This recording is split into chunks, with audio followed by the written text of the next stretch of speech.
All right, so we are live. Welcome everybody to another episode of Positively Family Law.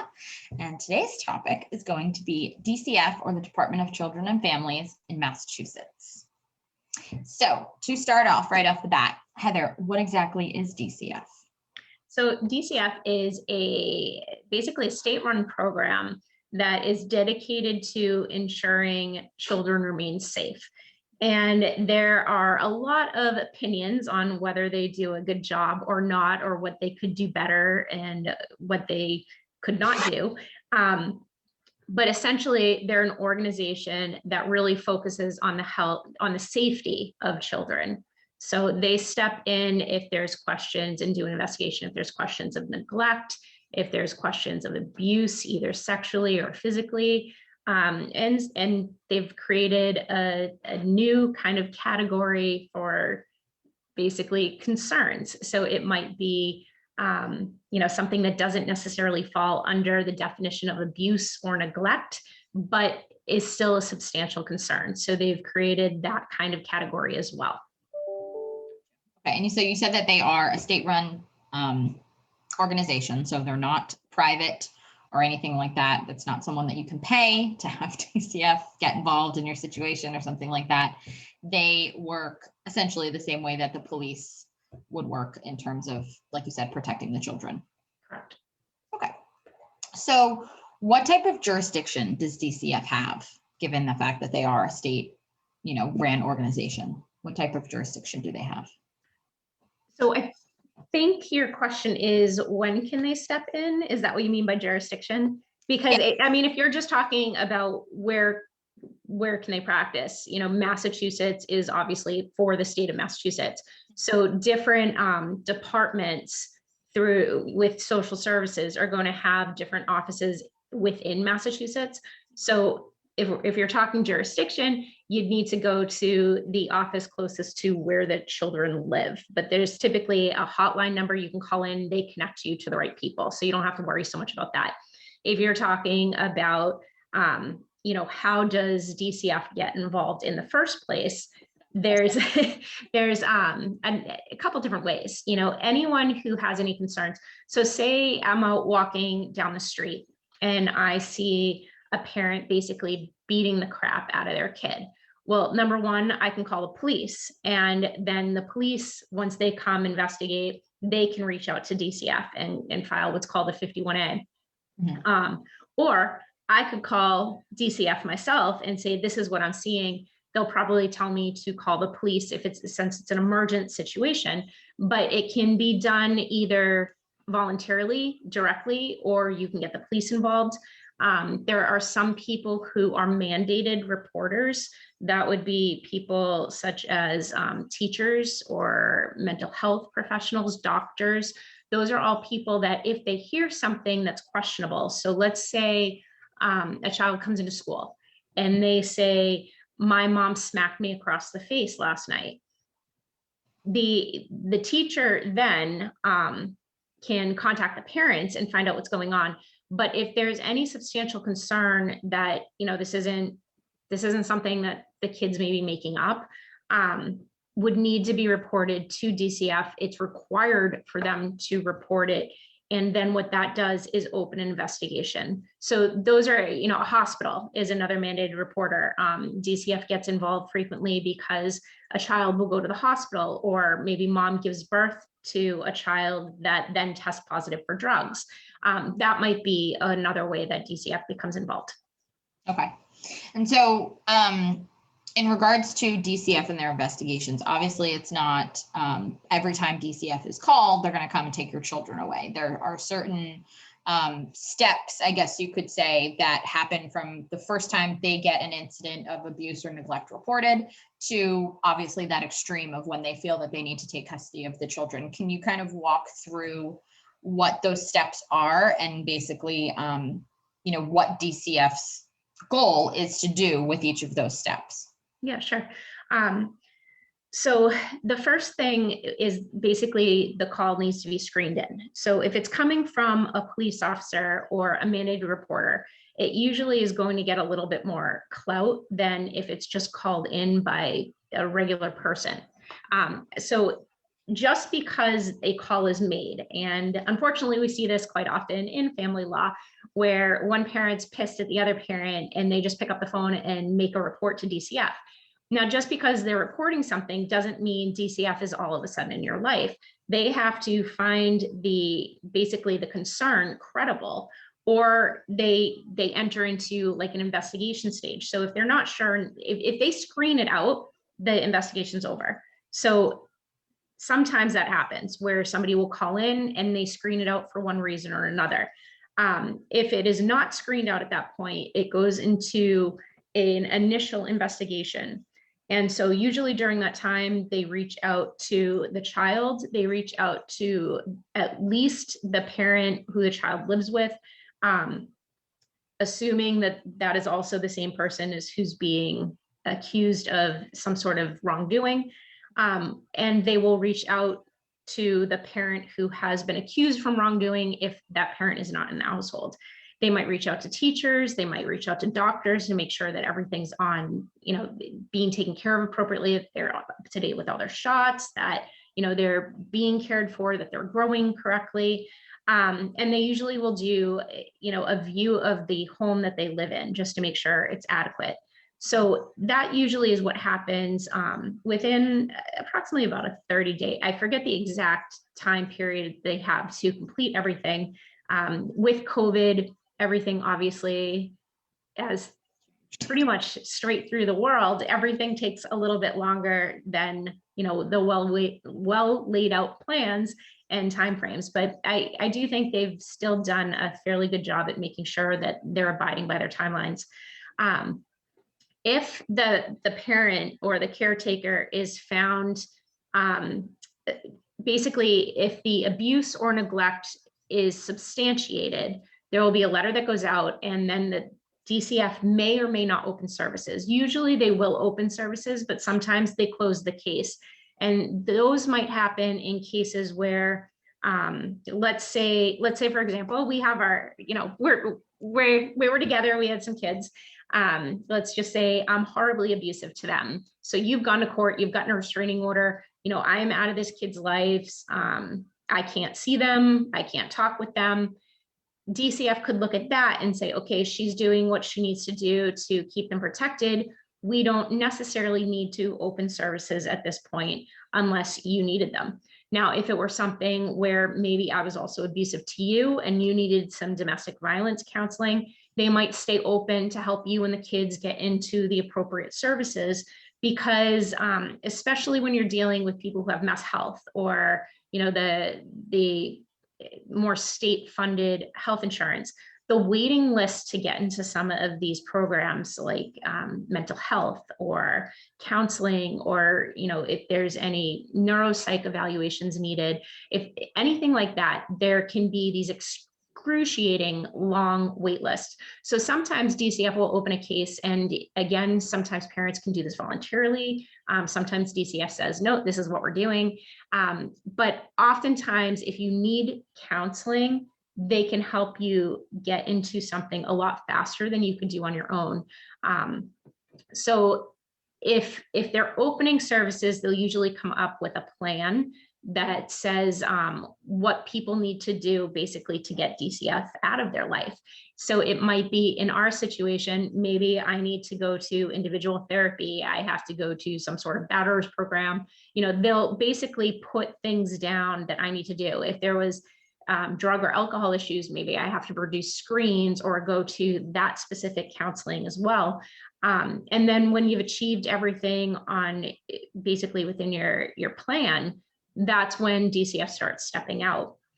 Now, to evolve further on that, DCF can remove a child from a home if they have an order from the court. So DCF can't just take your kids without having gone before a judge and received an order that states that there's some sort of emergency that requires the child to be taken out of the home. That might be a situation, say, we're together, you didn't get the restraining order, I'm crazy on alcohol and overdosing and doing all sorts of things with the kids present. DCF could say to you, look, if you don't remove the children from that situation, we're going to have to take them. They may or may not give you the opportunity to do that. If they gave you the opportunity to do that and you did that, that might end up with our first situation where then they kind of back out and let the court process take over. If you don't do that, then they can take the children away from both of us, because they would look at it as you are not fulfilling your obligation to keep the kids safe because you're keeping them in this situation. There's a lot of reasons, a lot of situations why DCF might take a child, but it's usually some sort of abuse, the same types of things. It would have to be, for just neglect, it has to be kind of severe. So I think that is an all-encompassing answer. So you mentioned basically the plan that DCF would put into place when, once there's an investigation and stuff like that. So it's called an action plan, correct? Correct. Okay. And so you briefly touched over that. And if, what happens if, I kind of forgot my question now. So in regards to the action plan, if you're not following it,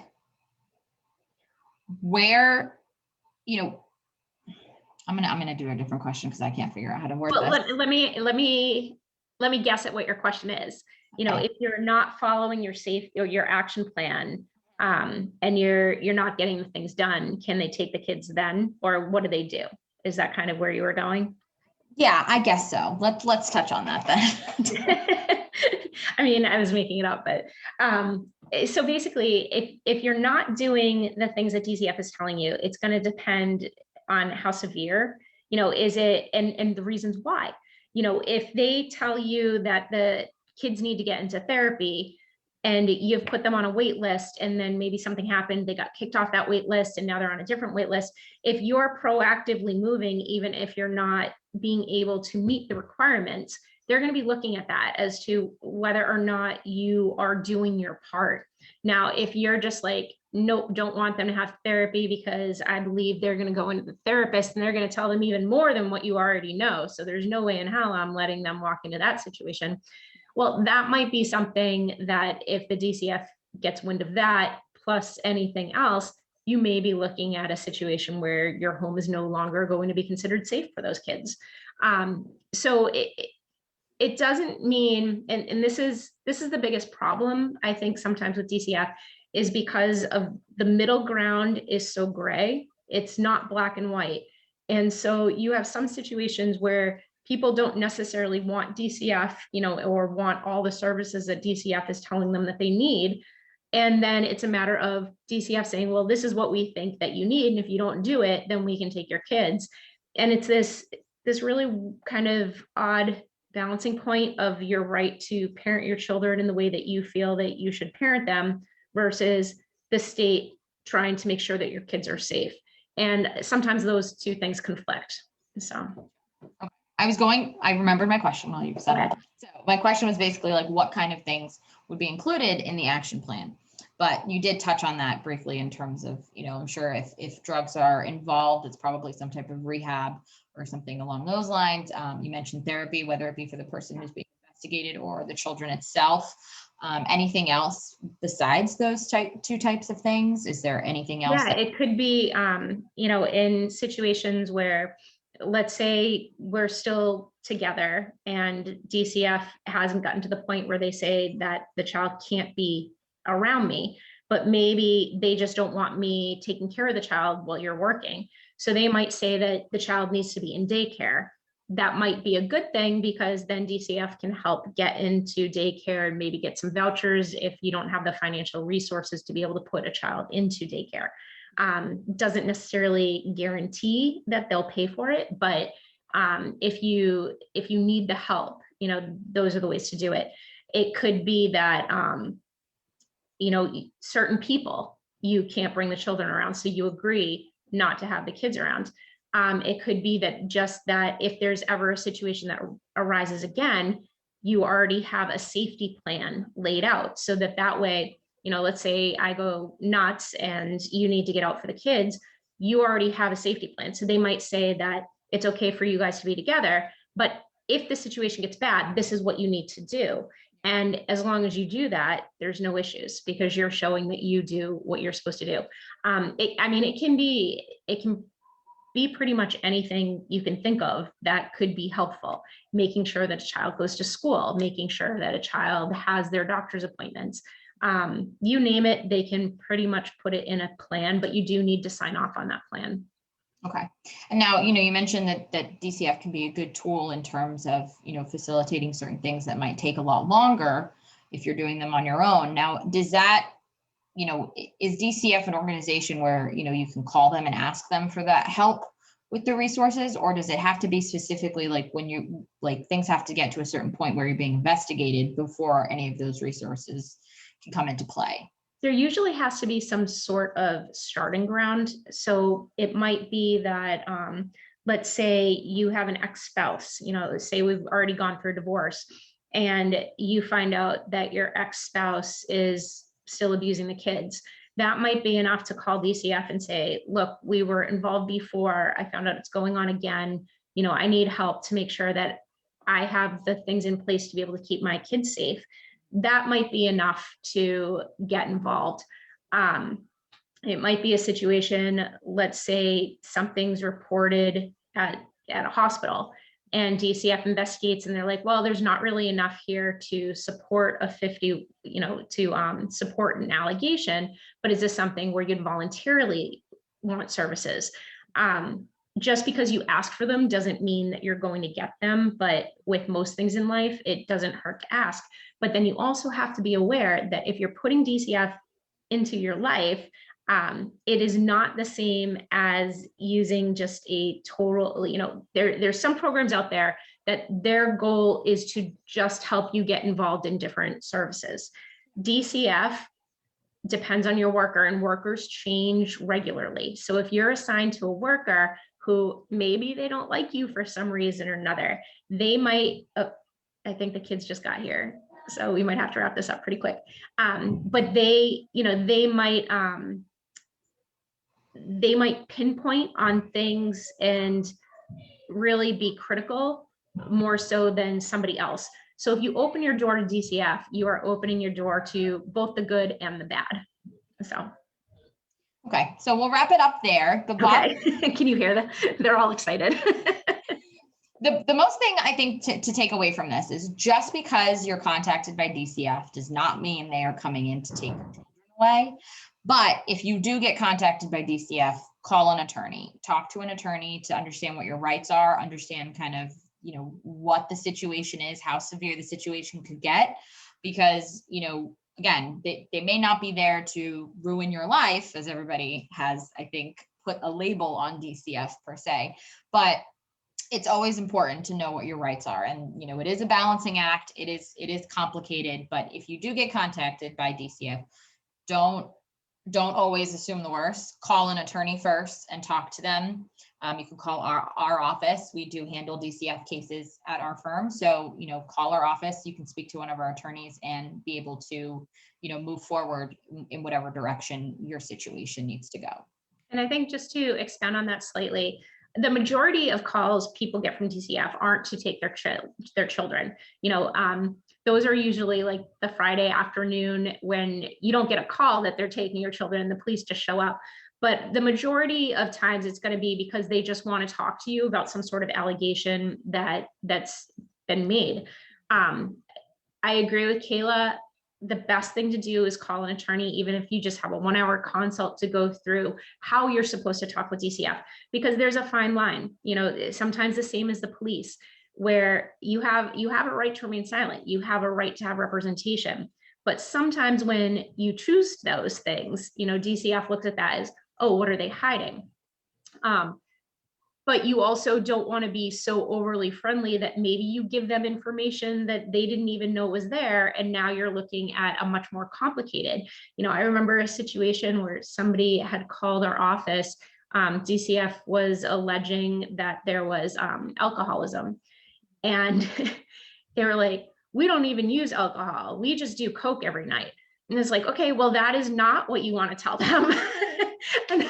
and so, not that I'm condoning doing Coke every night, but you want to make sure that you're not giving more information. So talking with somebody about how to even talk to DCF, it can be just the thing that's needed, you know. It could just be as simple as a phone call, or, you know, maybe even just a home visit to make sure that your child is in a safe environment. And you know, if you have nothing to hide, then you have nothing to hide, but talk to somebody who can protect you in any way, whether it's the verbiage of communicating with DCF, because you don't want to put yourself in a worse situation regardless of, you know, intention or anything like that. So, you know, don't assume the worst. Don't. Yeah. So call an attorney above anything else, which I think is the consensus with all of our videos. Call an attorney. So, all right. So we will be talking about DCF in the future in much more detail. That way you can, you know, people who are watching can fully protect themselves, you know, situationally. So just keep on the lookout for that. Same with other topics that we've covered. We are going to go in more depth in certain topics to be able to make sure that you have all the information available to you. So thank you guys so much for watching. Anything else to add, Heather? I don't think so. I think, you know, as with any profession, lawyers, police officers, doctors, you know, same with DCF, there are some really, really great workers out there. You know, there's people who have made this their life mission, and they honestly believe in what they're doing and they want to help. There's other people who might have gotten into it for the wrong thing, you know, and they like the idea of being able to tell somebody what to do. But don't expect the worst out of your worker if you are involved with a DCF, because I've found the majority of them are really great people who just want to be able to help the kids. But if you go in with an attitude that they are the enemy, they're going to feel that, you know, and you want them to be able to help you. You do that with, you know, police officers or lawyers or doctors, even. Like if you go in there assuming that they're out to get you, then it's never going to end well. But unlike with doctors who you're supposed to tell all of the truth, similar to police officers, you know, what you say can and will be held against you. You know, keep that in the back of your mind. And that's why it's really important, if DCF is going to be involved, call an attorney. Same as if, you know, the police suddenly get involved in your life and you don't necessarily want them there, call an attorney and just be quiet until you speak with somebody. Yeah, absolutely. And somebody being an attorney specifically. Yes. Not like my best friend. Attorney for this. It's not All right. Well, thank you guys so much for watching, and we will see you next week. All right. Thanks so much, everybody.